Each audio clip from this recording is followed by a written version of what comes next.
Pues muy buenas noches, bienvenidas a una sesión más de Historia Universal. Ya estamos llegando prácticamente al ocaso de este curso. Nada más faltarían por ahí pues un par de sesiones y cerramos este ciclo de Historia Universal. Hay dos cuestiones que les quiero platicar. La primera de ellas es que por una situación familiar no me puedo quedar hasta las 10.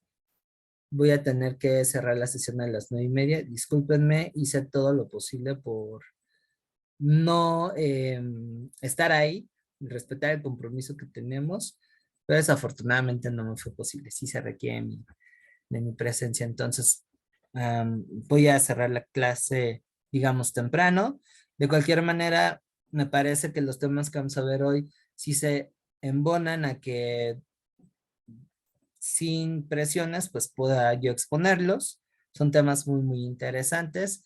La segunda cuestión es que en vista de que casi todas las asistentes a este proyecto van a hacer el examen de admisión el día 12 o 13 de noviembre, pues bueno, voy a dar una semana más de clase que bueno, sí, sí incluye, sí se requiere la cooperación voluntaria porque la profesora de ella también aceptó extender una semana más sus clases. Me parece que ha hecho un buen papel, que también la ha ido acompañando y me parece justo que lo recupera de esa semana, pues bueno, vaya hacia ella, ¿no? En reconocimiento al esfuerzo que está haciendo. Insisto, esto pues prácticamente en mi caso no dejó ganancias económicas, es para prácticamente sostener el proyecto, ¿no? Entonces, bueno, sea esa cuestión.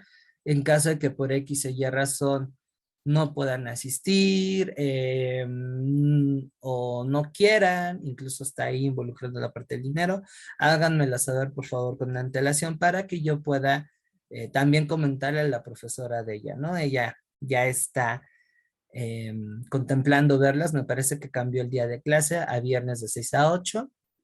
Es que bueno, es medio maratónico el día de hoy, pero ya es lo último, ¿no? Entonces ahí queda. El tercer aviso que les iba a comentar es que por cuestiones de trabajo no las voy a poder ver el siguiente martes, que es lo que es literatura, y por la semana pues no tengo manera de em, cambiar la situación. No tengo ese chance. Pero afortunadamente como viene esta cuestión de que tenemos una semana extra, eh, vamos a reponer esa clase de élite el día 4 de noviembre. Me parece que Historia Universal la podemos matar el próximo viernes 28.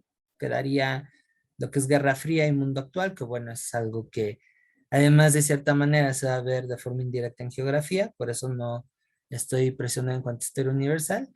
Y la semana del 4 pues tendríamos la clase que faltaría de literatura, ¿sale? Entonces el día martes no nos vamos a ver, creo que además van a tener necesario ese pequeño respiro, ¿no?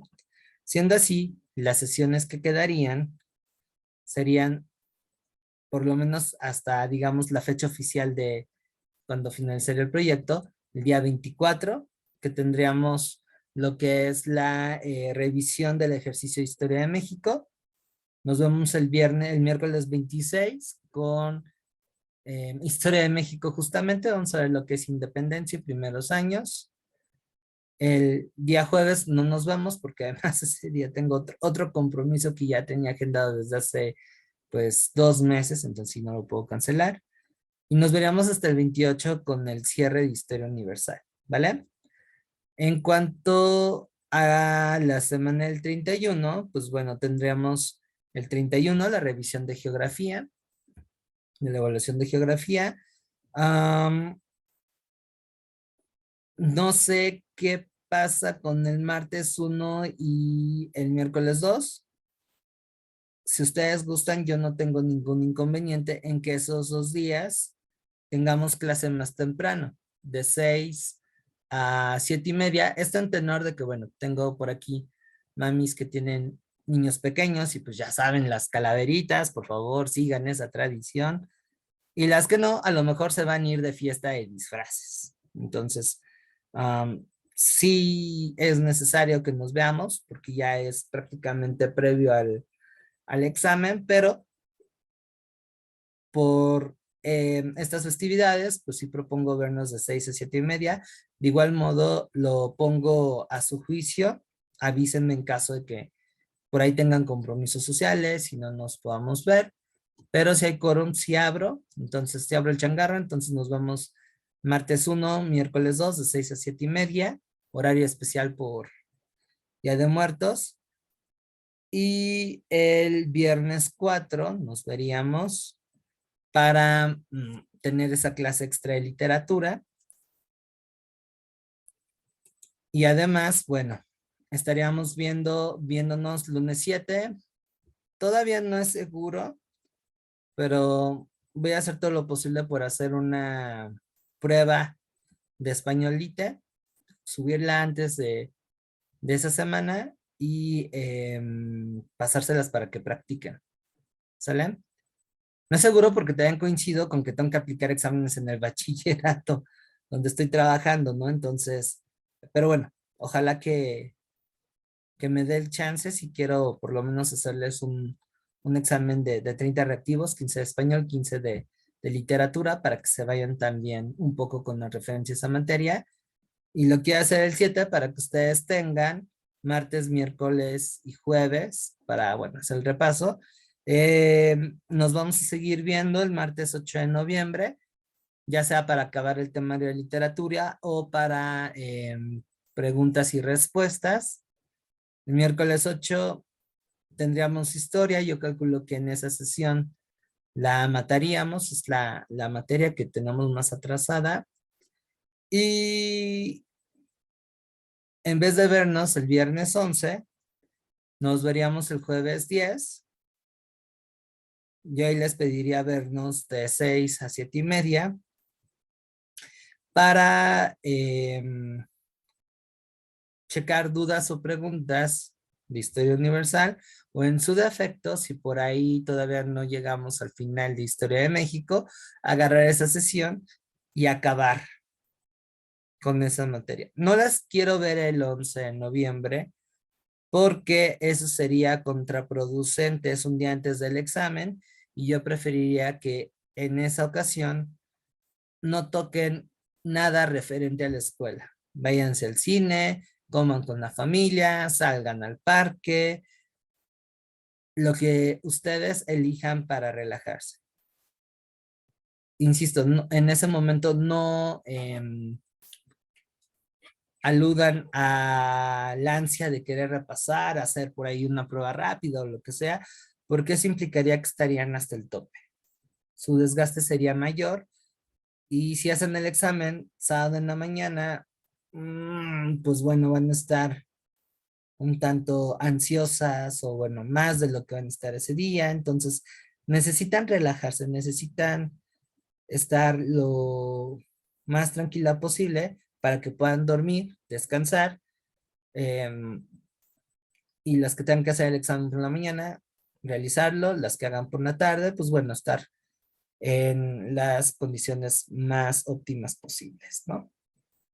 Y las que hacen el examen el domingo, pues bueno, tienen un día extra. Por favor, les sugiero también que en esas fechas, e incluso desde esa semana, traten de evadir cualquier referencia al examen, sobre todo lo que es redes sociales, porque eso implica aumentar la angustia y el estrés, y los mensajes que van a darse en esas fechas van a ser medio apocalípticos y llenos de drama, tragedia, valemadrismo, lo que vaya a suceder, ¿no? Entonces, eso nos contagia anímicamente y hay que mantener ese ánimo, ¿vale? Necesitan estar 100% concentradas.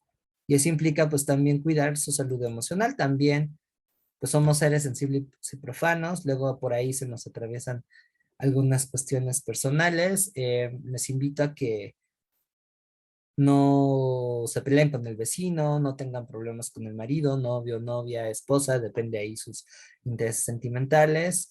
Si su trabajo es medio tóxico, traten de tener distancia, porque bueno, el hecho de atravesar situaciones emocionales en fechas cercanas al examen también juega en contra suya, ¿no? Y necesitan tener la moral en alto, sobre todo porque en algunos casos es la primera vez, en todos es la segunda, pero siempre días previos viene la sombra de, ¿y si vuelve a pasar? Como que sucede, lo que se ve en ese meme, ¿no? De va a volver a pasar, del viejito ese.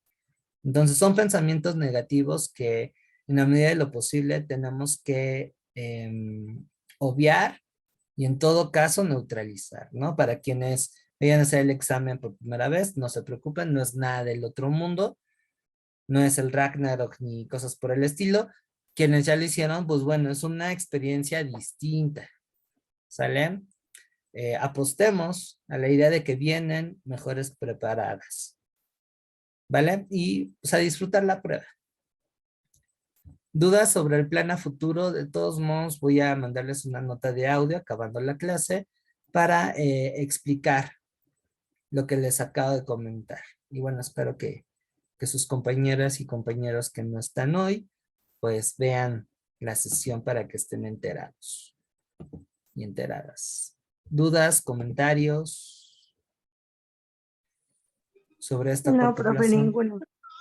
Ninguno. Gracias. Bueno, pues ahí está. Dicho los anuncios del día, pues vamos a empezar con el periodo entre guerras, que es un tema un tanto agridulce para mí. Y bueno, sencillo, la verdad. La verdad es que está bastante sencillo. Porque aunque pasan varias cosas, nos vamos a ir solamente hacia lo puntual y es fácilmente identificar, ¿no? Entonces, bueno. A manera de introducción les puedo comentar que estamos al final de la Primera Guerra Mundial y como ustedes sabrán, ese conflicto tuvo dimensiones nunca antes vistas, entonces dejó a un continente destrozado, le hace Europa, y además, bueno, a partir de estas condiciones, Estados Unidos va a aprovecharlas para poder erigirse como una nueva potencia mundial. ¿Sale? Entonces, en un principio, como lo marca esta imagen, que me encanta porque parece estos mapas de parque de dimensiones, después, perdón, de diversiones, después de los tratados de Versalles, va a haber un reordenamiento político de Europa. Recordarán lo que vimos la sesión pasada, ¿no?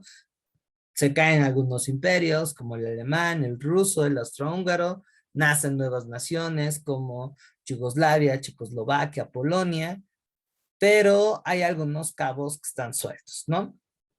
Van a haber por ahí viejos rencores que después van a aparecer en la Segunda Guerra Mundial. Mientras eso va a pasar en Europa, Estados Unidos va a expandirse económicamente. Y ahorita vamos a ver cómo, ¿no? Por otra parte, pues la Unión Soviética también va a consolidarse. Y bueno, van a ser 10 años en donde va a haber un estrés silencioso, pero que en apariencia van a traer, digamos, una época de bonanza. Sin embargo, es una época de bonanza de cristal aparente, porque en 1929 va a haber una crisis que va a reflejar el límite de la fase capitalista de aquella época, y bueno, con esa crisis económica van a aflorarse una serie de inestabilidades, viejos rencores, que va a dar pie a que van a ser antecedentes de la Segunda Guerra Mundial. Entonces, eso es básicamente lo que vamos a ver en este primer ratito de la clase. Siendo así, pues bueno, los objetivos son pues poquitos. Hoy vengo tranqui. Pues nada más que ustedes entiendan cuáles van a ser las condiciones que definieron estos 20 años, que son, digamos, el puente entre la primera y Segunda Guerra Mundial. Identificar los principales acontecimientos que están sucediendo y entender las condiciones que van a aparecer y que van a ser causa de un enfrentamiento mucho, mucho más grande que la Gran Guerra. ¿Sale? Entonces, esto está tranquilo porque se van conectando las cosas, a pesar de que suceden más hechos en límites de tiempo menores a los que usualmente hemos venido analizando. ¿Sale? Entonces, ¿hay una duda, pregunta, comentario? No, ninguno. Bien, recomendación en este apunte, sí, háganse una línea del tiempo para que puedan identificar cuándo ocurrió, dónde ocurrió X o Y situación que vamos a ver. ¿Sale? Entonces, bueno, vamos a empezar con lo primero que son los dulces 20. Y se le conoce así a este periodo inmediato a la Primera Guerra Mundial, donde por una parte Europa va a perder brillo, incluso las potencias que ganaron la Primera Guerra Mundial como Francia, como Inglaterra, la van a pasar mal. Un poco para que tengan una referencia del momento, si alguna vez llegaron a ver la serie Los Peaky Blinders, que bueno, hasta hace no mucho tiempo era bastante famosa y está disponible en Netflix, o si no disponen de ese servicio de stream, pues está en Cuevana. En Cuevana encuentran todo, nada más que hay aguas, porque luego se cuela uno que otro virus. Pero en Cuevana está, y por ejemplo, las primeras 2, 3 temporadas están ambientadas en lo que ocurre en Gran Bretaña después de la Primera Guerra Mundial. ¿Sale? Entonces estamos viendo que hay desempleo, que la industria europea está por los suelos y por consiguiente la economía también. Ahora, Estados Unidos es todo un contraste. Las empresas estadounidenses van a comenzar un expansionismo económico a partir de la inversión de capital que les va a llevar hacia ese punto y también por la ausencia de los competidores. Realmente van a haber pocas empresas europeas que van a estar al tú por tú con los estadounidenses. Y eso va a implicar que los productos norteamericanos estén por todos lados y aparentemente todo mundo mm, esté convencido de que hay lana. Y si ustedes ven las fotos como los que les acabo de plantear aquí, a mí me gusta mucho el arte, la moda, como referencias de esta época, porque marcan una sobriedad, un alejamiento de toda la elegancia que se vino a dar en el siglo XIX, pero no deja de haber una cierta idea o fe en el futuro. Todavía aquí tenemos una fe en el futuro que, por cierto, en el arte no se va a ver tanto. Un poco para vincularlo con literatura, es el periodo de las vanguardias artísticas, donde se tuercen todas estas reglas que se venían manejando en la literatura, en la pintura, en arquitectura, se intenta experimentar y bueno, parte de esa disidencia que se muestra en el arte es porque se pierde fe, se pierde una fe en el hombre, el hombre ya no es lo más maravilloso, ¿no? Y la realidad, pues con los efectos de la guerra tampoco es algo muy padre de ver. Entonces se busca transformarla, se busca evadirla, se busca inclusive generar otros escenarios, pero por ejemplo en la literatura también se comienzan a construir géneros literarios, o mejor dicho, tipos de literatura que están siendo un tanto pesimistas con el mañana, ¿no? Ahí tienen, por ejemplo, como caso la distopía, ¿no? Que son novelas que plantean a partir de lo que se está viviendo futuros negros, oscuros. No sé si por ahí hayan leído Rebelión en la Granja o 1984, ¿no? Entonces, estamos como que en este balance de que por un lado hay cierto pesimismo, pero en otros espacios están felices de la vida. ¿Sale? Ahora, aquí les quiero hacer una pregunta. Si no había dinero en Europa, ¿cómo fregados las empresas estadounidenses van a mover sus productos allá? Aquí piensen como economistas. Ahora sí que saquen la mentalidad de tiburón que dicen en la tele. ¿Cómo le hicieron? ¿Cómo se les ocurre que hicieron para mover sus productos si no hay dinero?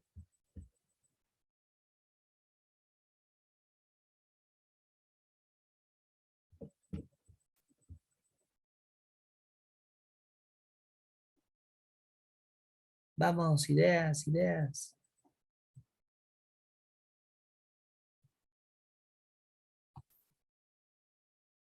Disculpe, ¿cuál fue la pregunta? Ok, va de nuevo.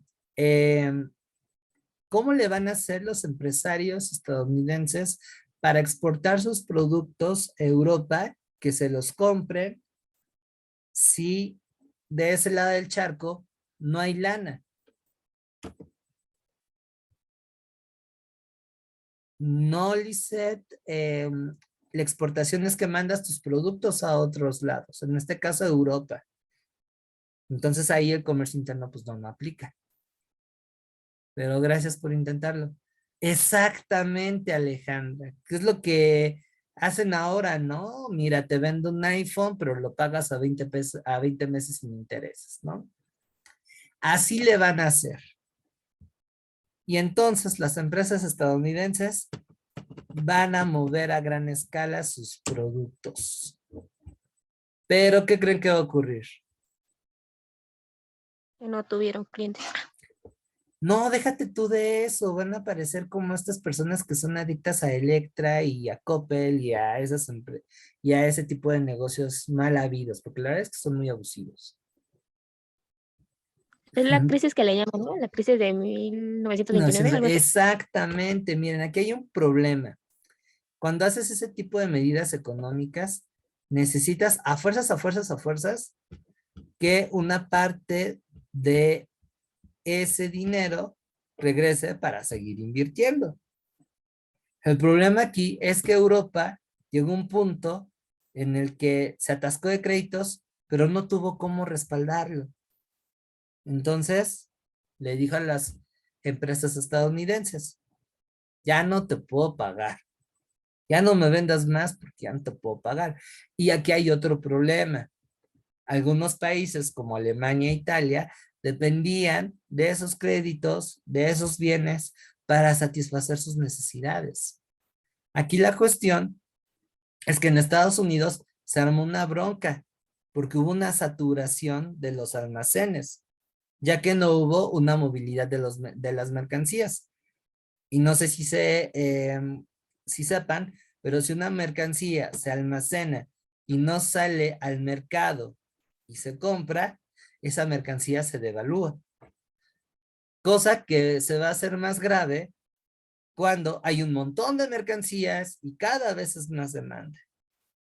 Entonces aquí están empezando a tronarse los dedos porque no van a saber qué hacer. Luego, para acabarla de amolar, los bancos ya no sueltan créditos para producir, porque tampoco les está llegando un retorno de dinero, no les están pagando. Entonces, ¿eso qué va a ocasionar? Que gracias a a esta saturación, perdón, de los bienes, de baja de precios, el hecho de que las mercancías estén congeladas, literal, y hay un endeudamiento, pues cae la bolsa de valores.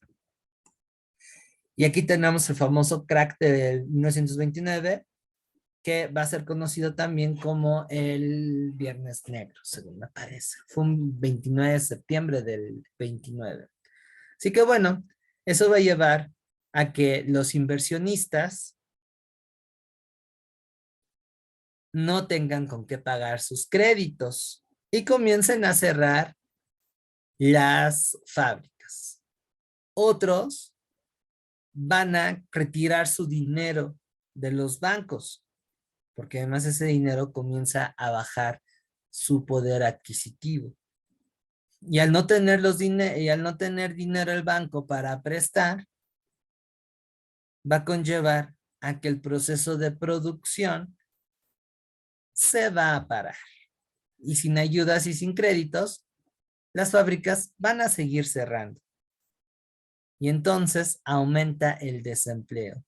¿Y qué pasa cuando en una economía gran parte de su población no tiene para comprar cosas?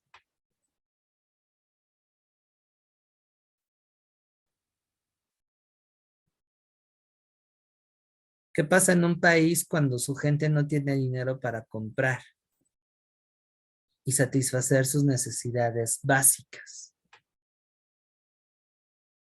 Y no hay créditos. Aumenta la pobreza, ¿no?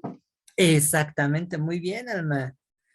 Algo me dice que vas a ser una excelente trabajadora social.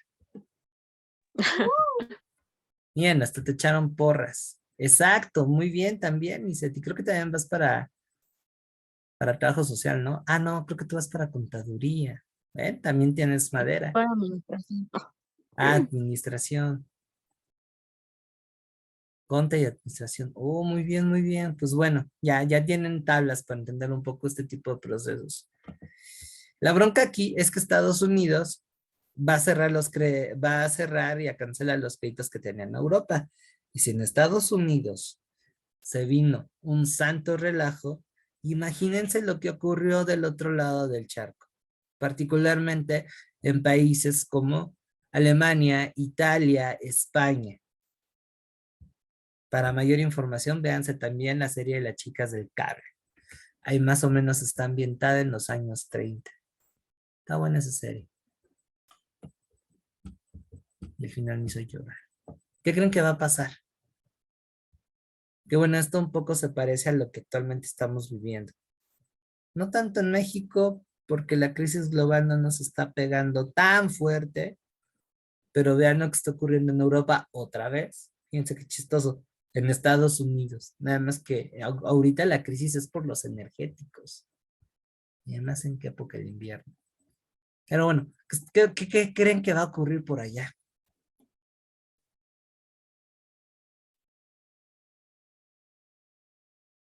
¿Piensan que la gente viviría contenta?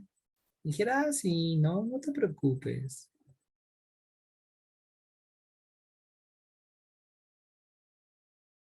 O al contrario, las sociedades estarían más desesperadas.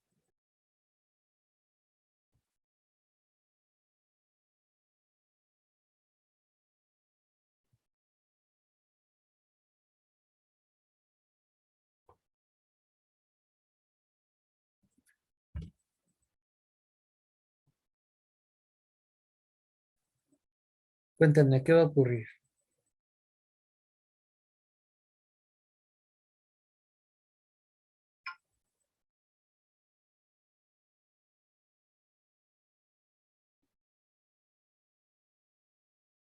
Platíquenme, platíquenme.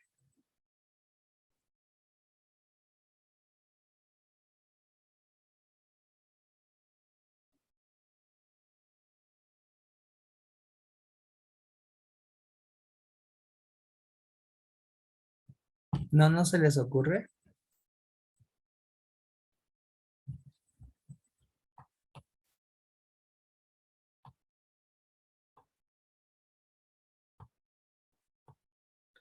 Bueno, pues el mundo está al borde del colapso, sí, literal. Y la gente, pues va a estar desesperada. Más cuando sus respectivos gobiernos no pueden enfrentar con atino esta crisis. No, tú déjate de eso, no hay ni siquiera préstamos afuera. Imagínense la desesperación de la gente que no tiene dinero, no tiene trabajo, aumenta el crimen, el gobierno queda rebasado por estas crisis y pierde credibilidad. Entonces, la situación está muy sensible por todos lados. Y aquí vamos a ver dos escenarios que se van a dar de manera paralela. Una en Europa y la otra en los Estados Unidos. ¿Cuál quieren ver primero?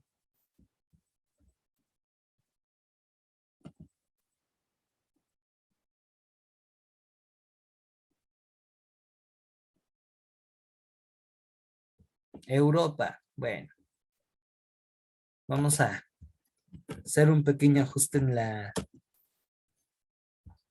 imagen. Bueno, pues en Europa la situación se pone muy fea, porque va a arribar y va a conquistar el poder una corriente política bastante radical e intransigente, denominada totalitarismo, que básicamente es el monopolio del Estado por parte de un partido político, que va a plantear la estatalización de la vida económica o bien el ecológico, ideológico. ¿Esto a qué se refiere? A que el Estado va a controlar la vida tanto pública como privada de la sociedad. Los va a alienar a través de un nacionalismo extremo, a través de un ejercicio de fuerza, de principios ideológicos, de superioridad racial, de que, bueno, la culpa de esta crisis son los judíos, rechazan a los extranjeros y nosotros deberíamos estar mejor porque somos arios, porque somos japoneses, los hijos del sol. Y bueno, ¿cuánta marihuana se les ocurre?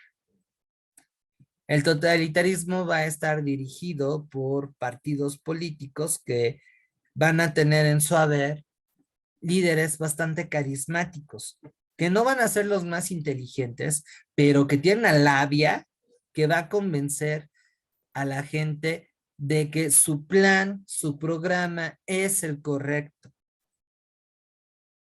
Algo así como Trump, para que se den una idea. Aunado a esto, también van a hacer un ejercicio de ritos que van a canalizar toda esta efervescencia política, toda esta desesperación de la sociedad a través de enemigos que se consideraban nacionales. Esto resulta muy peligroso porque el totalitarismo va a plantear la restricción de una serie de derechos, pues que bueno, que son inalienables, además de controlar de manera absoluta las instituciones políticas. Aquí va a tener una gran importancia el dominio de los medios de comunicación. Y por supuesto que la participación del individuo en la vida pública de la sociedad no va a ser posible. Ya no hablemos de la crítica. Es más, se va a comenzar a dar una persecución sistemática y muy eficiente de todo aquello que sea diferente a la ideología del Estado, incluyendo grupos étnicos. Se va a hablar de una pureza racial. ¿Vale? Entonces, es un ambiente muy tenso que va a estar representada en Alemania por el partido nazi, cuyo líder va a ser Adolfo Hitler. En el caso de la Unión Soviética tenemos a Stalin, sí, va a haber totalitarismo comunista también. En Japón va a haber el militarismo japonés. En Italia tenemos el partido fascista italiano con Benito Mussolini. En España, después de una guerra civil, entra el partido falangista con Francisco Franco a la cabeza. Entonces son años muy duros, en los que inclusive por decir una cuestión mínimamente diferente a lo que opinaba el Estado y particularmente esta bola de locos, pues te podía llevar a costar la vida. Pensemos, por ejemplo, en las limitaciones hacia el arte, hacia la cultura, la filosofía. Está muy difícil, estuvo muy difícil la situación. Y una manera de amainar la crisis política es a través de la expansión militar, a través de una transformación de una economía de guerra. Eso es lo que va a hacer aparentemente que el gobierno está haciendo bien las cosas.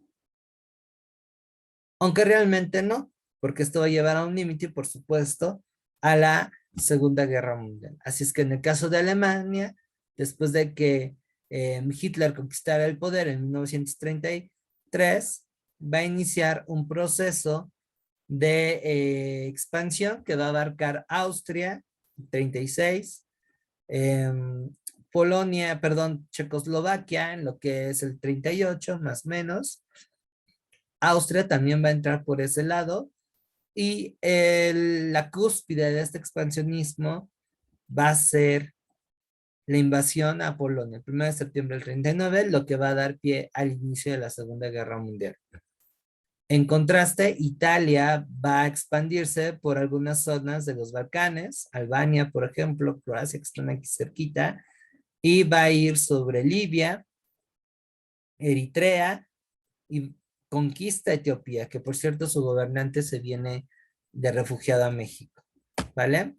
Para el caso de Japón, tenemos la expansión hacia China, se va a dar la Segunda Guerra Sino-Japonesa, en donde van a haber terribles actos en contra de los derechos humanos, y ya hacia las vísperas de la Segunda Guerra Mundial, tenemos la invasión de lo que es Indochina, el sureste asiático y Oceanía, particularmente lo que es Filipinas, Australia, y creo que ya hasta Nueva Zelanda.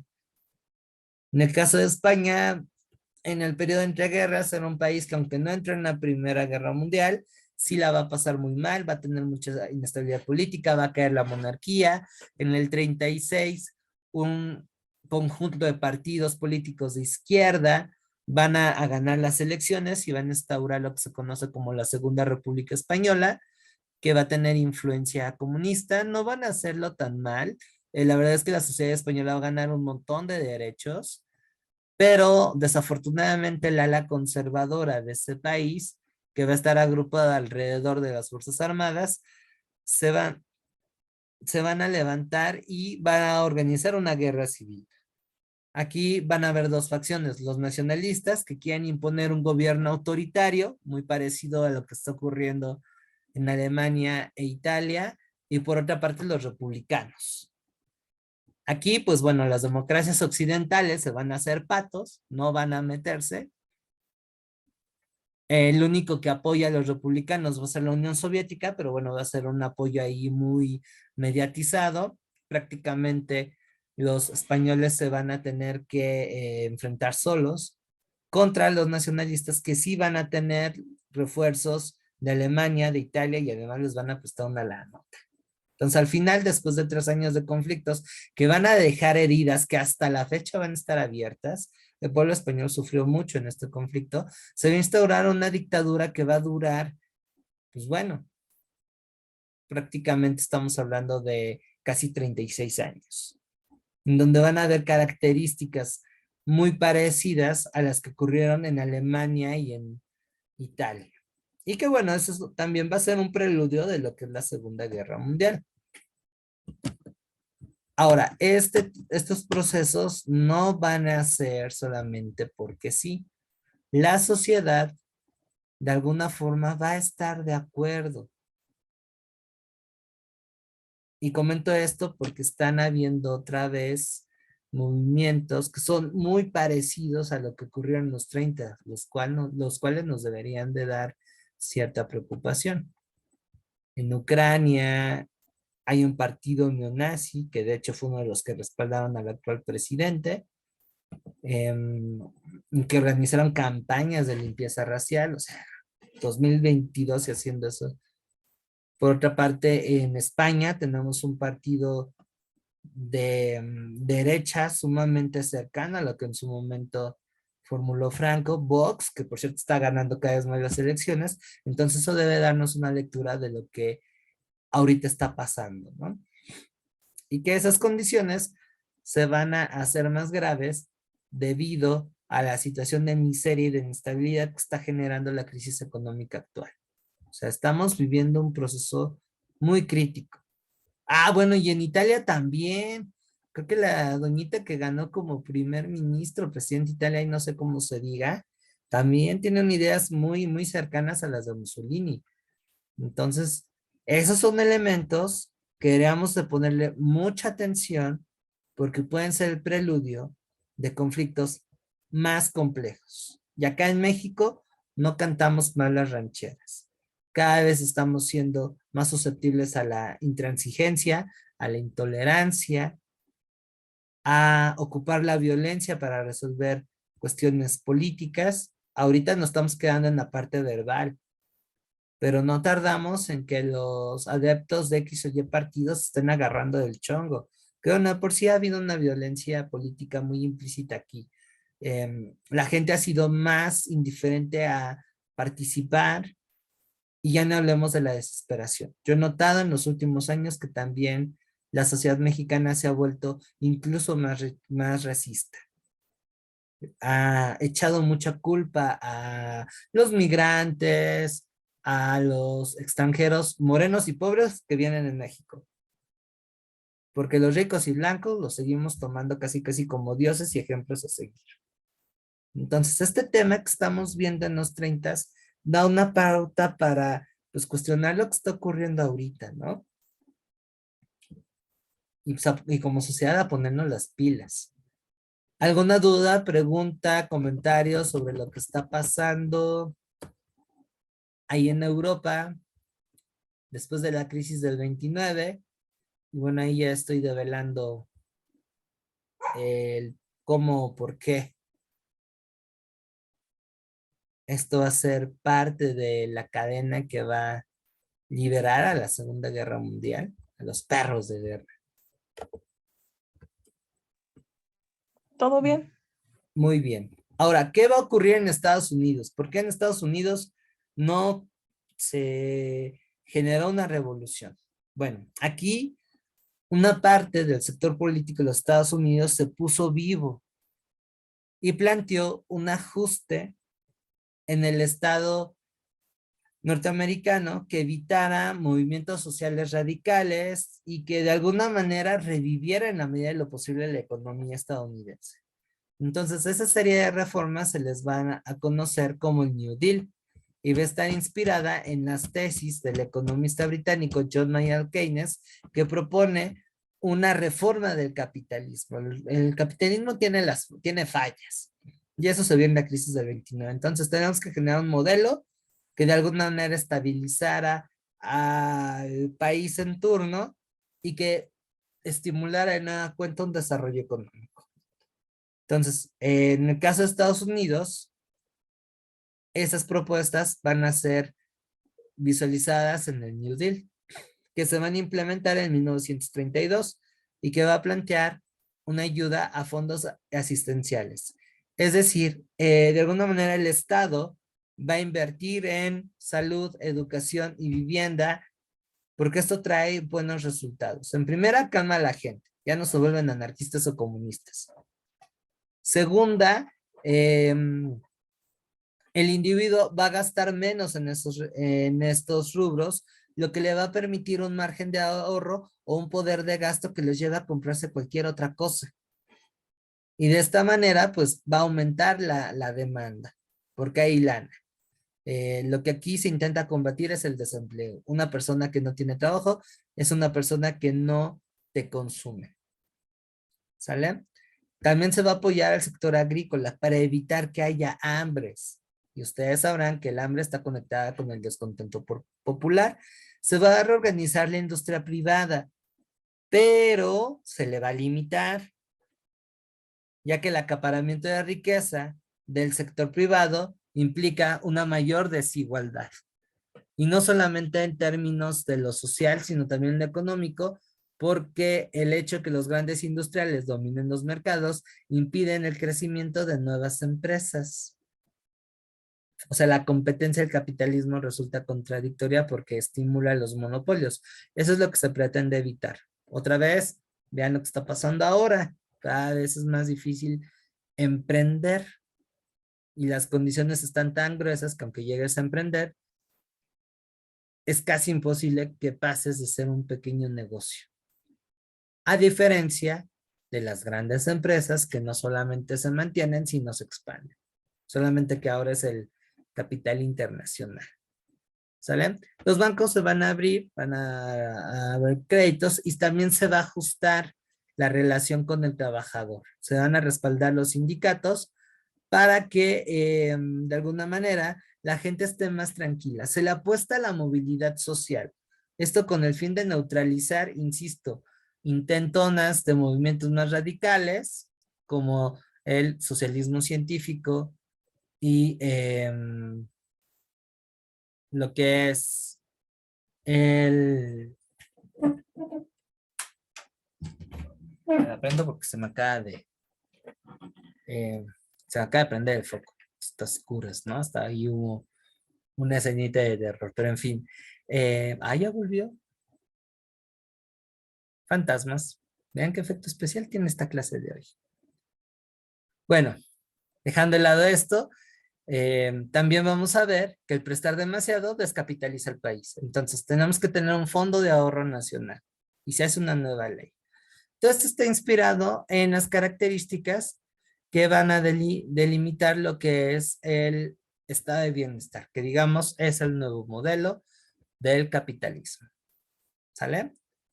Y eso es lo que va a salvar a Estados Unidos de una crisis más fuerte y en la medida de lo posible ponerse listos para meterse a la Segunda Guerra Mundial. Chale, ya no hubo efectos especiales. ¿Va? ¿Dudas hasta aquí?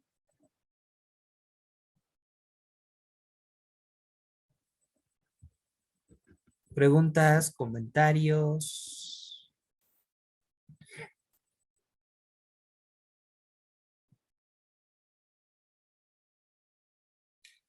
Fantasmita que me apagó la luz, dudas, comentarios.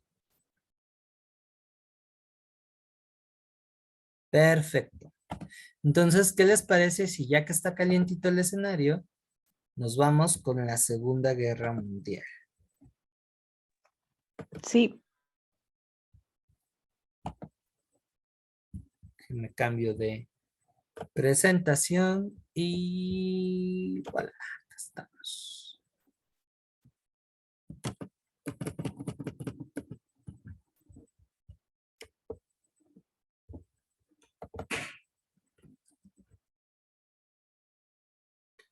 Listo, ¿ya pueden ver la diapositiva, chicas? Sí. Sí. Bien.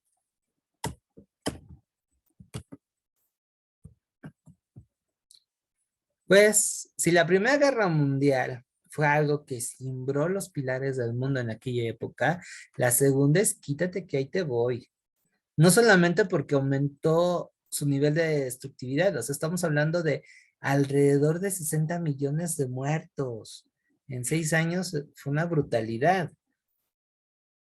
Si estaban hasta el tope y espantadísimos porque la primera dejó entre 14 y 18 millones, por ahí chequen el documental, la segunda es quítate que ahí te voy. Pero esa es la punta del iceberg. Aquí lo que más importa son las consecuencias que van a transformar al planeta, híjole, de manera definitiva. Para empezar, lo más inmediato es que después de la Segunda Guerra Mundial, vemos un orden bipolar en donde las dos superpotencias triunfantes de ese conflicto que acaba en 1955 van a echarse indirectas para dominar al mundo. Y eso va a dejar al pobre planeta en vilo, con un montón de miedo y de tensión. Ahí tienen las raíces de la Guerra Fría, ¿no? La otra es la magnitud del evento, o sea, van a participar más de 60 países. Y entre las consecuencias, pues va a estar el debilitamiento colonial de Europa. Ya que después de la Segunda Guerra Mundial, muchas de las colonias que tenían Gran Bretaña, Francia, Holanda, Bélgica, pues se van a independizar. Así es que lo que vamos a ver ahorita es los principales acontecimientos que van a marcar este conflicto. Resaltar los cambios y aprovechando esto, conectar la Segunda Guerra Mundial con la Guerra Fría. Porque esto es más fácil. ¿Sale? ¿Dudas? ¿Preguntas? No, todo bien. Bueno, este mapa me gustó muchísimo. Bien. Básico, las causas de la Segunda Guerra Mundial, prácticamente ya las comenté. Tenemos un resentimiento provocado por el Tratado de Versalles, que si ustedes recordarán, dejó a Alemania en muy mal estado. Y su orgullo, pues bastante herido, ¿no? A esto hay que considerar las secuelas de la crisis del 1929, que va a dejar un escenario muy gris en Europa, bueno, en general todo el planeta, pero en Europa mucho más. Y a esto agréguenle la tensión que va a generar las políticas expansionistas del eje Berlín-Roma-Tokio. Ahora sí que Dios los hace y ellos se juntan. Poco después de que estos regímenes totalitarios conquistan el poder en sus respectivos países, van a generar una alianza, ¿vale? Como para respaldarse. Y aquí también lo que vale la pena señalar es que las democracias occidentales y los Estados Unidos se están haciendo patos.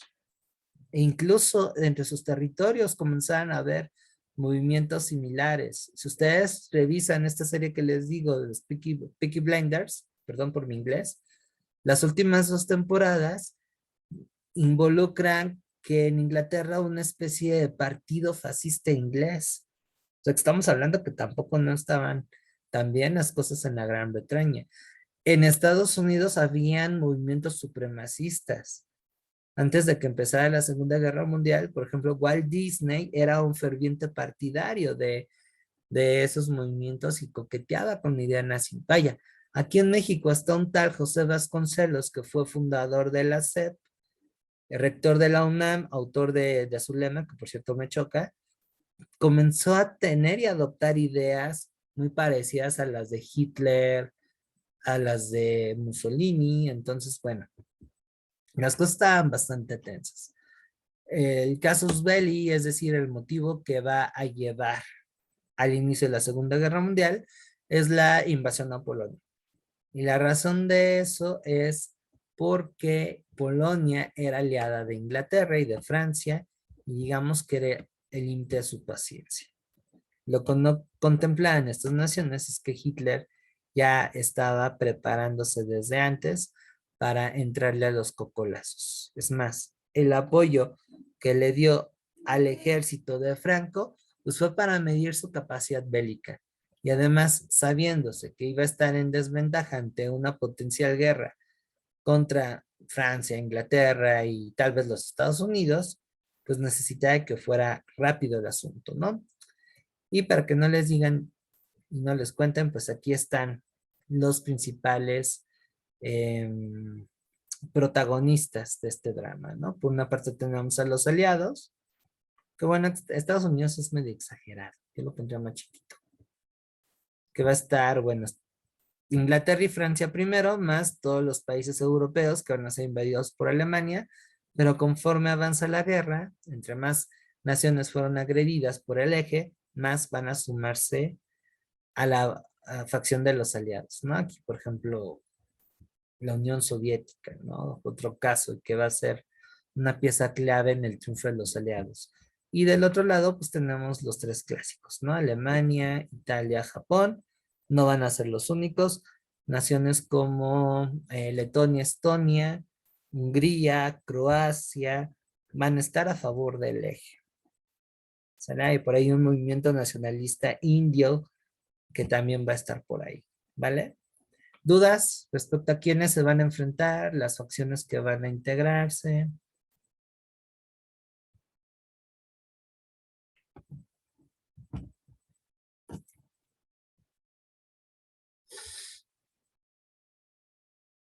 ¿No?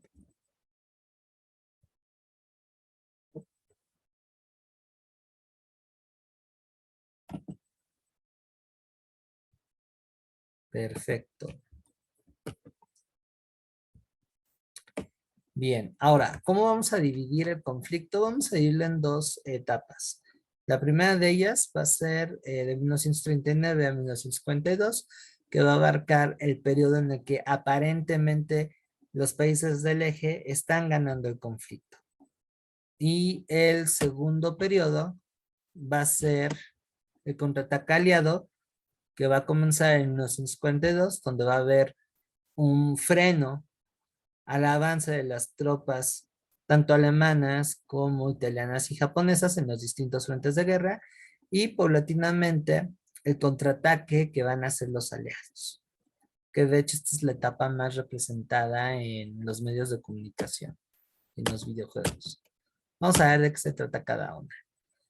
Como ya les había comentado, el plan general del eje es, sabiéndose En desventaja, pues vamos a tener que hacer ataques fulminantes, campañas rápidas para neutralizar a los oponentes y así de una manera pues más sólida tomar los territorios que necesitamos, ¿no? Entonces, esa va a ser la directriz de varias campañas militares. La primera de ellas va a ser conocida como Blitzkrieg o Guerra Relámpago, en la cual, a ver si me paso por aquí está, Alemania va a ir de una manera veloz a atacar a Francia, otra vez, y le va a aplicar la misma estrategia que en la Primera Guerra Mundial. En vez de atacarla por medio de una frontera directa, decide volver a destrozar a los Países Bajos, a Bélgica, y llegar por Francia por el norte. Solamente que esta vez, en 1940, sí van a tomar París y van a instalar un gobierno pronazi que va a ser conocido como la Francia de Vichy. Los franceses no se los van a dejar tan fácil y van a haber grupos guerrilleros que van a operar en el sur, que esos van a ser conocidos como la resistencia francesa. Envalentonados por ese éxito, en 1940 van a hacer dos operaciones militares. Por una parte, van a implementar lo que es la Operación Lobo Marino, en donde la Fuerza Aérea Alemana va a bombardear de una manera pues intensa a las poblaciones inglesas, sobre todo en los enclaves industriales. La idea es quebrar el orgullo y la capacidad de combate de los ingleses, el ánimo, ¿no? Pero bueno, ellos van a aguantar bastante. Los van a dejar alicaídos, pero los ingleses no se van a rendir. Sabiéndose ya casi victoriosos en el frente de Europa Occidental y particularmente con Alemania, van a atacarse a la Unión Soviética, con las que antes habían firmado un pacto de no agresión. La idea de atacar la Unión Soviética es porque los alemanes pensaban que ellos eran los reales enemigos. Lo que no contaban es que a pesar de las pérdidas, para 1942 los soviéticos van a frenarlos. Pero mientras que está pasando en otros lados del mundo, bueno, los italianos intentan dominar la península balcánica, que no van a poder, lo cual va a llevar a los alemanes a enviar un ejército a lo que es Europa Oriental, particularmente a este punto, los Balcanes, me lo señalo por aquí, y eso tomando en cuenta porque va a ser otra causa por la cual el eje va a perder. Alemania, que digamos es el jugador principal de esta facción, por su capacidad militar, va a meterse en muchos frentes de guerra y su potencial militar se va a mermar, más porque no va a tener triunfos seguros. Italia va a intentar dominar el norte de África para cerrar las vías de comunicación de Gran Bretaña con la India y en general con Asia, que es de donde saca más recursos, pero los van a frenar. Y otra vez van a pedir apoyo a los alemanes van a enviar al African Corps, pero de todos modos no van a poder sacar de ahí a los ingleses. ¿Sale? En otros ámbitos, en Asia, en el frente del Pacífico, Japón va a mantener un combate con los chinos, van a instalar un gobierno títere en la zona de Manchuria y van a extenderse por el sureste asiático combatiendo principalmente contra los ingleses. Hasta que en 1941 intentan atacar por sorpresa las posiciones estadounidenses en Hawái, en el famoso ataque de Pearl Harbor, y eso va a provocar que se dé una crisis que hay que dé como resultado que los Estados Unidos entren a la guerra. Entonces, estamos en 1942. ¿Dudas hasta aquí?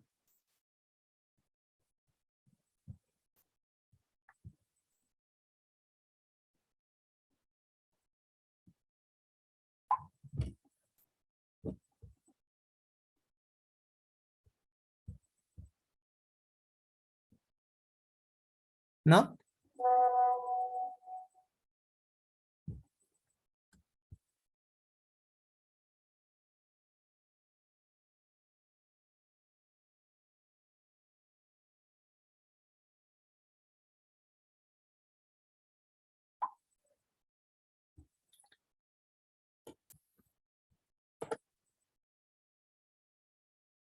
Bien. Ahora vamos a ver qué fue lo que hizo que se frenara el ataque del eje y comenzara a haber un reviro de las fuerzas aliadas. Bueno, en el caso del frente del este, va a darse una batalla en una ciudad conocida como Stalingrado, en donde van a frenar a los alemanes. No conformes con eso, van a empezar a echarlos hacia atrás. A partir de ahí, los alemanes ya no van a tener la ofensiva, van a tener que pelear en retirada. Y con mucho esfuerzo, paulatinamente los soviéticos los van a mandar hasta las propias fronteras alemanas. De hecho, es gracias a la Unión Soviética en donde se da este cambio. En otros puntos, en el norte de África se va a dar la batalla de Alamein, donde los ingleses derrotan a los alemanes y de esta manera se puede conseguir una base que va a permitir invadir Italia, bueno, invadir Europa desde Italia. ¿Sale? En otras instancias, en Midway, Estados Unidos y Japón se van a enfrentar en ese punto, donde primero se van a igualar las fuerzas entre Estados Unidos y Japón. Luego, paulatinamente, van a ir empujando a los japoneses hasta su territorio nacional, pero en una estrategia que se va a llamar saltos de rana.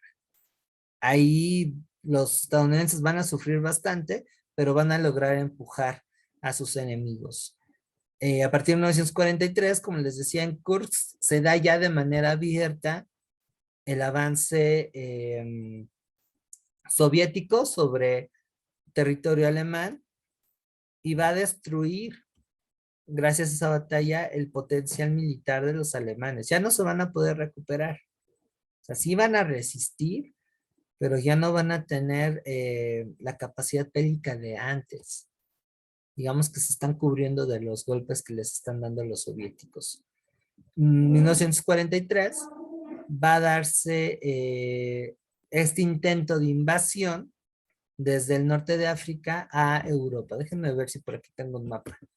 Pero llegando a Roma, los soviéticos van a frenarlos. Ay, ¿dónde estás?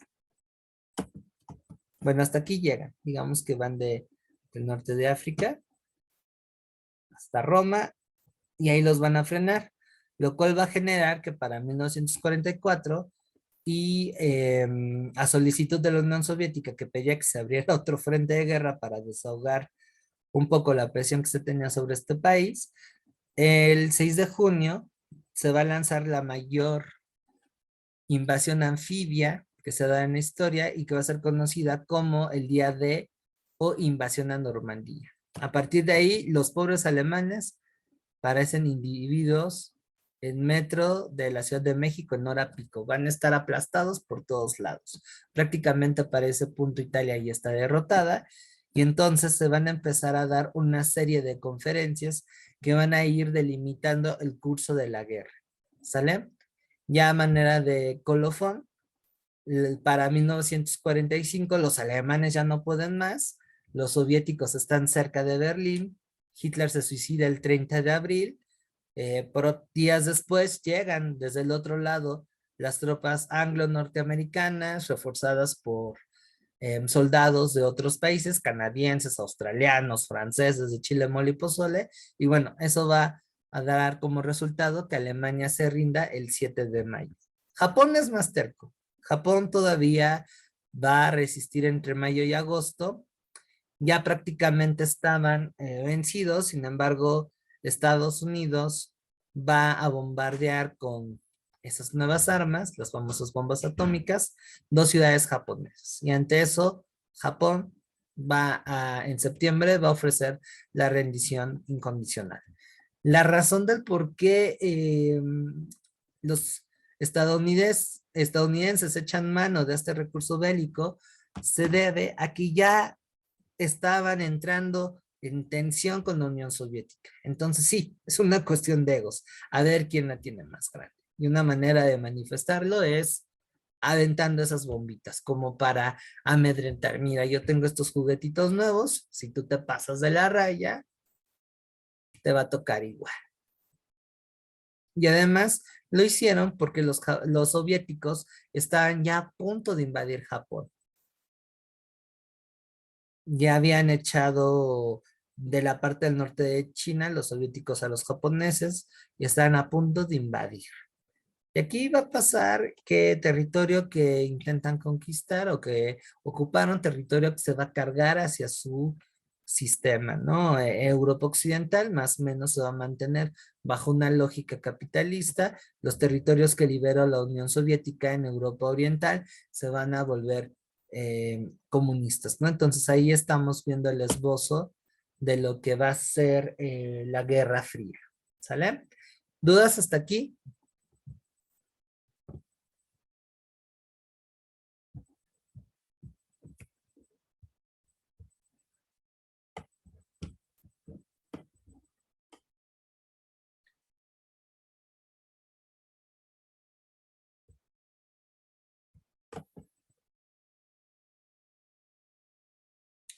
Bueno, ahora, como les decía, los aliados, para poder gestionar mejor su participación en la guerra, van a reunirse, bueno, por lo menos sus líderes, en distintas conferencias.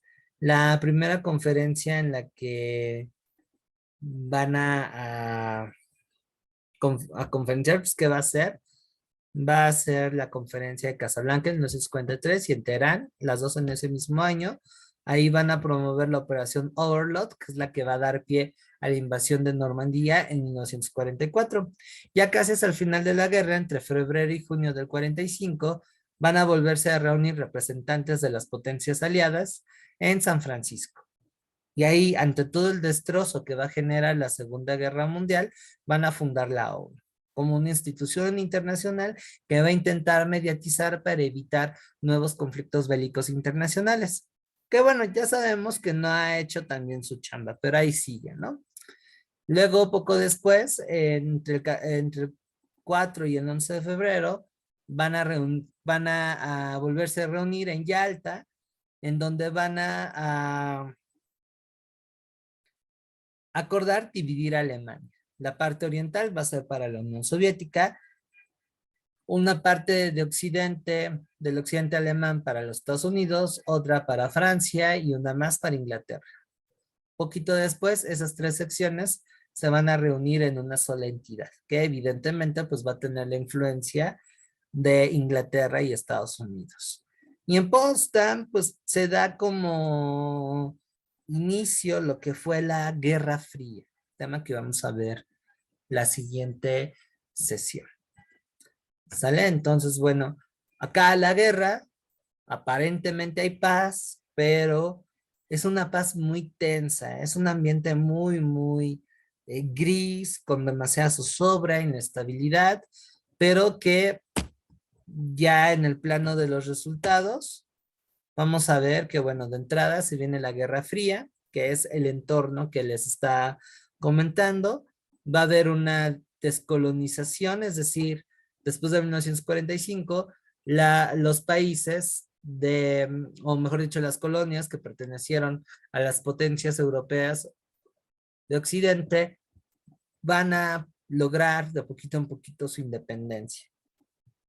En cuanto a la igualdad de género, pues bueno, esta va a ser notoria debido a la participación de las mujeres en el conflicto. Por ahí hay un libro que yo les recomiendo que se llama La guerra no tiene rostro de mujer, en donde se recuperan las experiencias de las mujeres soviéticas durante la Segunda Guerra Mundial. Es un libro padrísimo porque rompe un poco con el esquema de que solamente la mujer tenía un papel un tanto pasivo en esto, pero no, iban desde obreras hasta combatientes.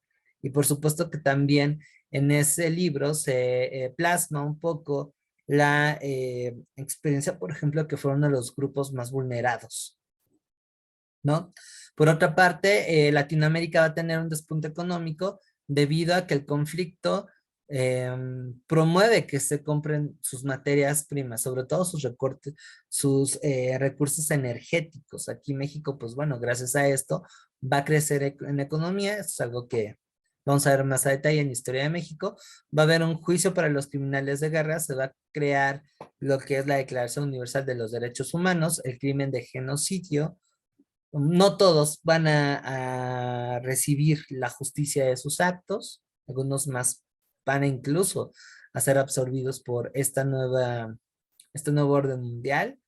Y bueno, también vamos a tener un despunte económico general que se va a dar entre el 45 y el 68, 69, que es lo que va a dar pie a la famosa generación de los baby boomers, a una estabilidad económica y social, aparentemente. Y bueno, el saldo de este bendito conflicto va a ser de 60 millones.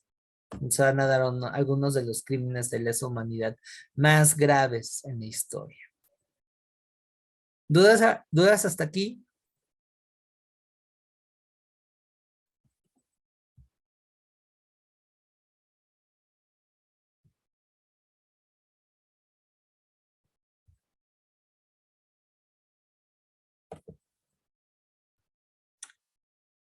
Ok, pues bueno, por lo pronto aquí la dejamos. Mil disculpas por que la chicharra suene más temprano de lo habitual.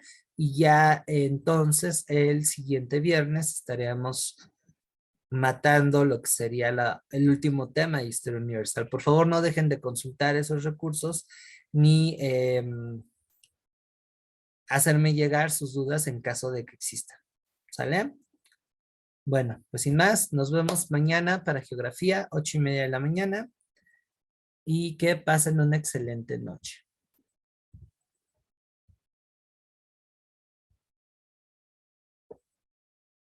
Hasta luego, que descansen.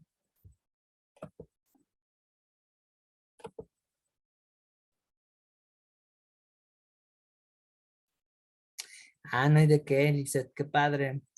También aquí estaría bueno que hicieran una línea del tiempo. ¿Vale? Saludos. Nos vemos mañanita. Bye.